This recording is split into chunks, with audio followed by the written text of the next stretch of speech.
L'interruption du sommeil nocturne pour uriner est un problème fréquent, mais peu discuté en profondeur, qui affecte de manière significative la qualité de vie d'innombrables individus. Contrairement aux idées reçues, le besoin récurrent de se lever pendant la nuit ne résulte pas nécessairement du vieillissement, d'une fragilité vésicale ou d'un processus naturel et inévitable. Selon les experts en urologie, la cause principale réside en réalité dans une consommation d'eau inadéquate, non pas en termes de quantité, mais en fonction de la manière dont l'eau est consommée tout au long de la journée. Comprendre ce mécanisme permet de comprendre pourquoi certaines nuits sont marquées par des réveils successifs, tandis que d'autres se déroulent plus sereinement, même lorsque le volume de liquides ingérés reste inchangé.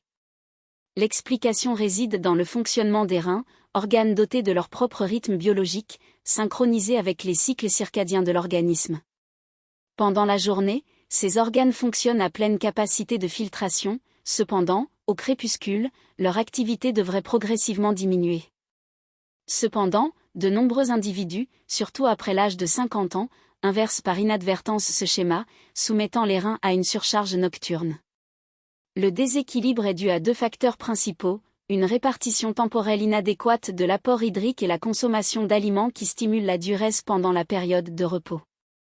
Même si la quantité totale d'eau ingérée la nuit est réduite, la combinaison de ces éléments oblige les reins à maintenir un rythme rapide alors qu'ils devraient être au repos.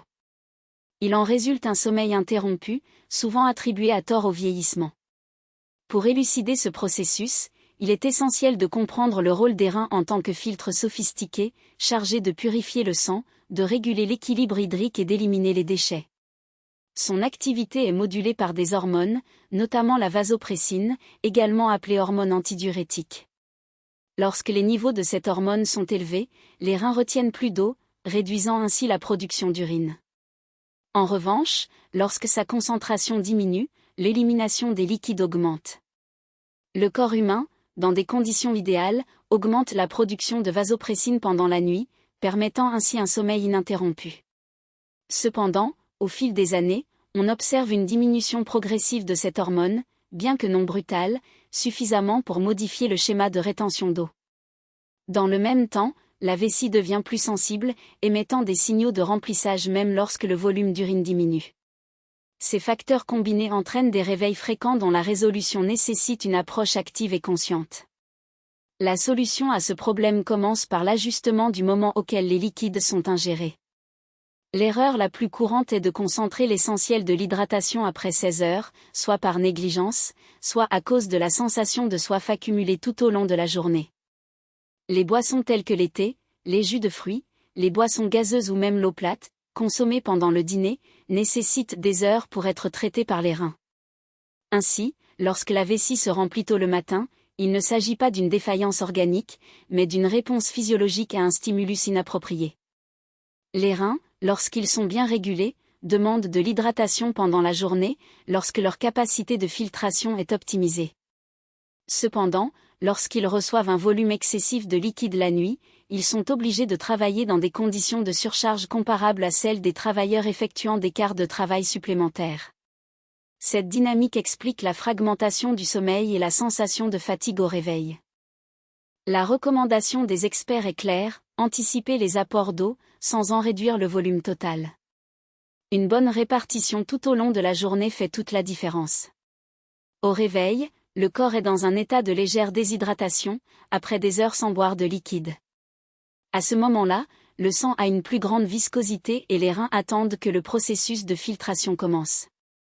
L'hydratation matinale, réalisée progressivement, sur 5 à 10 minutes, favorise une absorption plus efficace, bénéfique à l'organisme tout au long de la journée. Durant la première moitié de la journée, le corps utilise l'eau plus efficacement, grâce à la synchronisation avec les hormones liées à l'activité physique, à la digestion et à la filtration. Prioriser la consommation d'eau avant midi réduit la sensation de soif la nuit. Cependant, même ceux qui adoptent cette habitude peuvent continuer à connaître des réveils nocturnes, en raison de deux facteurs souvent négligés, la vitesse d'ingestion et le choix des aliments consommés la nuit. La manière dont l'eau est ingérée a un impact direct sur la fonction rénale. Un verre consommé rapidement déclenche une réponse immédiate au niveau des reins, qui réagissent comme si une alarme s'était déclenchée. En revanche, une consommation lente et progressive permet une absorption plus efficace, en hydratant les cellules sans surcharger la vessie. Cette différence explique pourquoi les individus qui boivent la même quantité de liquide ont des modèles de miction différents. De plus, le régime nocturne joue un rôle crucial. Beaucoup déclarent éviter de boire des liquides la nuit, mais sont toujours confrontés à des troubles du sommeil. En analysant vos habitudes alimentaires, il devient évident que certains aliments stimulent la diurèse. Les soupes, les fruits comme la pastèque et les raisins, les yaourts, le porridge, le thé, le café, les jus de fruits, les concombres, les tomates, ainsi que les plats épicés ou excessivement salés, partagent une caractéristique commune, soit ils contiennent une forte teneur en eau, soit ils incitent les reins à éliminer les liquides. Le sel, par exemple, élimine l'eau des cellules, tandis que les aliments épicés accélèrent la digestion. Les boissons comme le café et le thé ont un effet diurétique et les fruits à queue se comportent comme des liquides supplémentaires. Ainsi, même en l'absence de consommation directe d'eau, le dîner peut être responsable du remplissage de la vessie aux petites heures du matin. De 5 épisodes de miction nocturne à un seul, voire aucun, en quelques jours. Cette transformation ne se limite pas à un soulagement immédiat, elle reflète une restructuration des mécanismes physiologiques qui régulent l'équilibre hydrique et la fonction de la vessie. La réduction de la nicturie favorise à son tour un cercle vertueux. Un sommeil ininterrompu permet la libération adéquate d'hormones essentielles, telles que l'hormone de croissance et la mélatonine, tandis que l'absence d'interruption minimise l'activation du système nerveux sympathique, responsable des réponses au stress. De plus, l'optimisation du schéma d'hydratation contribue à la stabilité de la pression artérielle, car la rétention d'eau et la surcharge rénale sont atténuées. Des études montrent que les personnes souffrant de nicturie fréquente courent un risque accru d'hypertension nocturne, un facteur associé à des complications cardiovasculaires à long terme. En ajustant vos habitudes de consommation de liquide et en adoptant des stratégies telles que surélever vos membres inférieurs, vous réduisez non seulement la fréquence urinaire nocturne, mais améliorez également la circulation sanguine et l'oxygénation des tissus. Un autre aspect pertinent concerne la sensibilité de la vessie qui, comme mentionné, a tendance à augmenter avec l'âge. La supplémentation en magnésium, que ce soit par le biais d'aliments tels que les épinards, les amandes et l'avocat, ou de suppléments ciblés de manière appropriée, agit en modulant les signaux nerveux, réduisant ainsi l'hyperactivité de la vessie. Dans le même temps, l'élimination progressive des irritants de la vessie comme la caféine, l'alcool et les édulcorants artificiels réduit l'inflammation de la muqueuse, permettant à l'organe de retrouver sa capacité de distension sans déclencher de faux signes de plénitude. La relation entre la qualité du sommeil et la nicturie mérite une attention particulière. La fragmentation du sommeil, même brève, interfère avec l'architecture des phases de sommeil, notamment dans la phase d'onde lente, essentielle à la récupération physique et cognitive. La privation partielle de sommeil, à son tour, augmente les niveaux de cortisol, ce qui non seulement stimule la diurèse, mais compromet également la régulation glycémique et la réponse immunitaire. Par conséquent, interrompre le cercle vicieux entre sommeil interrompu et miction nocturne n'est pas seulement une question de confort, mais aussi de préservation de la santé métabolique et neurologique. Quant à la pratique de la double miction avant de se coucher, son mécanisme repose sur la vidange complète de la vessie, évitant ainsi la rétention d'urine résiduelle qui pourrait déclencher de nouveaux épisodes pendant la nuit. Cette technique, combinée à une restriction hydrique dans les heures précédant le repos, permet aux reins de réduire leur activité de filtrage, en se synchronisant avec le rythme circadien naturel du corps. Il convient de noter que même si réduire l'apport hydrique la nuit est bénéfique pour la plupart des gens, les personnes souffrant de maladies spécifiques, telles que l'insuffisance rénale ou le diabète insipide, devraient ajuster ces recommandations sous surveillance médicale. L'influence de la température des liquides consommés joue également un rôle important. Boire de l'eau froide, surtout la nuit, peut déclencher une réponse réflexe de contraction de la vessie, tandis que les liquides à température ambiante ou chaud favorisent la relaxation des muscles lisses de l'organe.